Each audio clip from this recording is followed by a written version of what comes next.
the Arab population as a whole, the Palestinian population as a whole, as an inferior race. I mean, it doesn't get stronger than this. And yet you want to be careful about your language.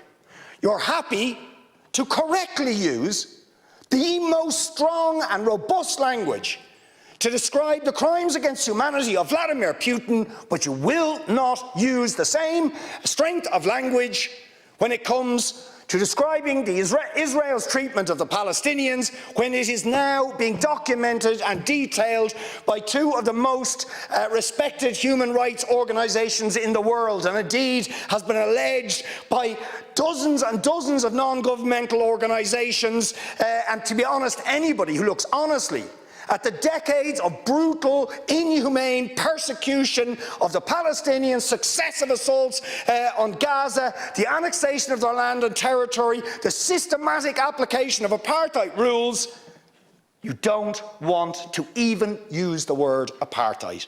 Never mind sanctions. 5 days sanctions against Putin and his thugs, 70 years of oppression by the Palestinians, and it wouldn't be, what was the word you used? It wouldn't be helpful to impose sanctions. Amnesty International are calling for Israel to be referred to the International Criminal Court for crimes against humanity. Will you support it? They are calling for targeted sanctions against Israeli officials who are perpetuating the system of apartheid, just exactly the same types of sanctions you've just initiated against Vladimir Putin. Will you support it?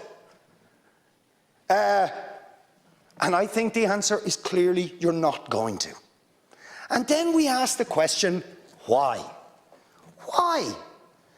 With such strength of feeling, Fine Gael and Fianna Fáil and Green TD stood up one after the other, saying it was intolerable, the thuggery and the warmongering and the brutality of Putin. You wouldn't stand for it. Urgent action had to be taken. But we've got to be much more careful with the Palestinians.